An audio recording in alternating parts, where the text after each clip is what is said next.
ज्येष्ठ मास महात्म्य 7वां अध्याय। ऋषि कहने लगे कि हे स्कंद जी, ज्येष्ठ मास का महात्म्य और भी कहिए, क्योंकि इसके सुनने मात्र से मनुष्य सब पापों से मुक्त हो जाता है।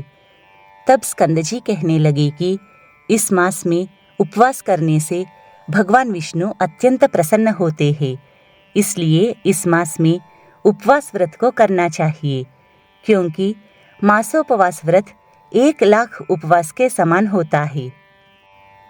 1 मास पर्यंत उपवास करना, प्रातः काल स्नान करना, जितेंद्रिय रहना अथवा कंद मूल फल खाकर रहना, पृथ्वी पर शयन करना, किसी का बुरा ना सोचना, नित्य शौच और आचार से युक्त रहना, सत्य वचन बोलना और प्रसन्न रहना चाहिए, अथवा कृष्ण पक्ष की एकम से लेकर त्रयोदशी पर्यंत मद मोह आलस्य को त्याग कर व्रत करना चाहिए। पूजा स्थान में बैठकर व्रत करना चाहिए। त्रयोदशी के दिन मंगल स्नान करना चाहिए। पूजा स्थान में बैठकर पुण्याह वाचन कर, देवताओं का अधिवासन कर, स्वर्ण, चांदी, तांबा तथा मिट्टी का घट स्थापित कर, उसमें पंचरत्न डालकर घट पर विष्णु भगवान की प्रतिमा स्थापित करे। विष्णु भगवान की प्रतिमा शंख, चक्र और गदा से युक्त हो। सुवर्ण की प्रतिमा लक्ष्मी जी और गरुड़ से युक्त हो।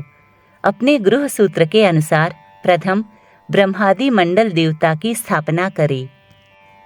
4 द्वार से शोभित पुष्पों का मंडप बनावे, केला के स्तंभ से युक्त करे और विविध प्रकार से तोरण से युक्त करके मंडप के मध्य भाग में भगवान विष्णु को स्थापित कर अनेक उपचारों से पकवान, पायस, खांड और दही मिलाकर भात, ऋतु के पुष्प, नारियल, फल, धूप, दीप, तांबूल और अन्य सुगंधित वस्तुओं से भगवान का पूजन करे।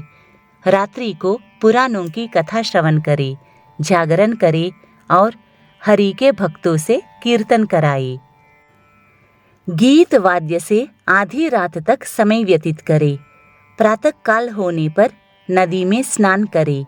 नित्य नियम करके ब्राह्मणों का अनुमोदन करने 5 ब्राह्मणों को ऋत्विजों का वरण करे और उनका वस्त्र तथा आभूषणों से पूजन करे।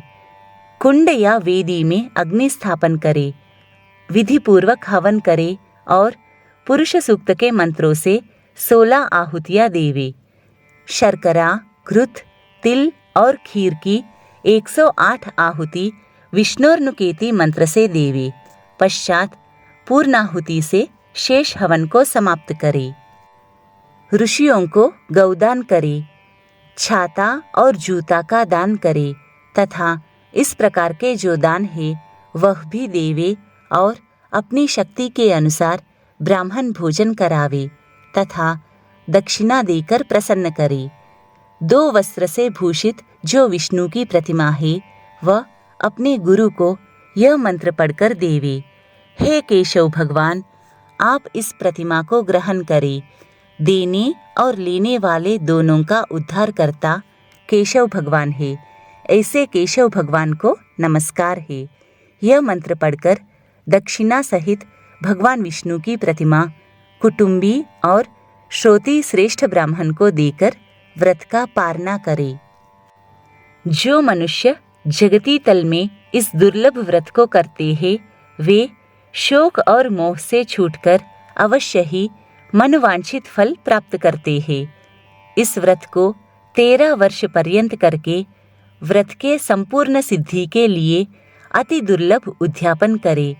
प्रथम सपत्नीक 13 ब्राह्मणों को निमंत्रित करके उनका वस्त्राभूषण से पूजन करे और 13 गव्वों का दान करे, जो वस्त्र और आभूषण से युक्त हो, बलवान और बहुत दूध देने वाली हो। गव्वों के साथ यथाशक्ति दक्षिणा देकर ब्राह्मणों को भूयसी दक्षिणा देवे। अपनी प्रवृत्ति के अनुसार पूर्वोक्त हवनादि कर्म करे। श्रेष्ठ विष्णु के व्रत में किसी प्रकार की कंजूसी न करे। यथाशक्ति जो कुछ भी किया जाता है वह सब सफल होता है और जो दंभिक अथवा शठ है उनका सब किया हुआ निष्फल चला जाता है। इसलिए सभी उपाय से अपनी शक्ति के अनुसार श्री विष्णु भगवान का पूजन करना चाहिए।